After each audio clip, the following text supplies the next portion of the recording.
Get ready, start. So, it has to be considered whether it is relief in taxation which will lead to a reduction of unemployment or whether it is raising of taxation to the utmost levels which will dry up the resources and channels of capital formation and thereby not only retard all further development but might also throw the functioning of present industries out of gear.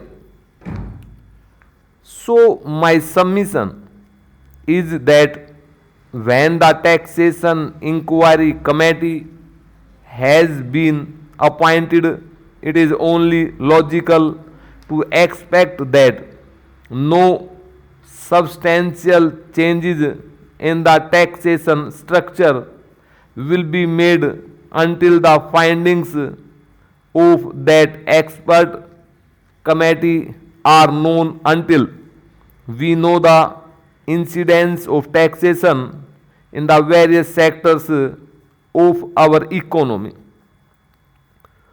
Now, coming to the question of deficit financing, I am afraid that my esteemed friend's attitude was somewhat different from the line of opinion in the business and industrial community.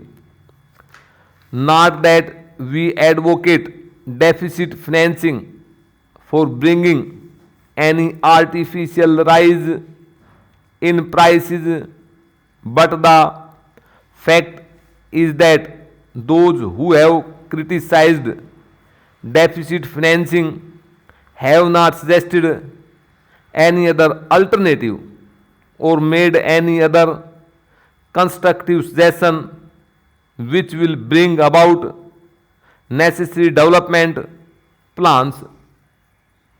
After all, the fact has got to be faced that whatever program we have set out in the national plan should go on unimpeded by any financial considerations. An assurance has been given by the finance minister that so far as financial resources are concerned, he will ensure that the 5-year plan will not in any way be retarded. In this connection, I can only say that deficit financing is one thing so far as the revenue budget is concerned, so far as normal expenses and expenditure are concerned. Certainly, nobody would advocate deficit financing which might be very undesirable. But when it is a question of doing something abnormal, of investing something in productive channels, then certainly some risk has got to be taken, and I think the finance minister has been fully cautious in taking whatever measures he has so far.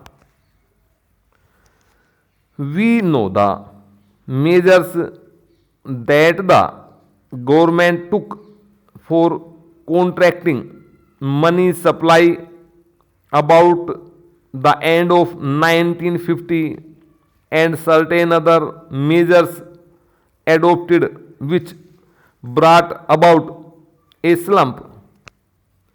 Also, from time to time, the finance minister did not hesitate to mop up the surplus which, as the records would show, has been about rupees 300 crores during the past 4 or 5 years.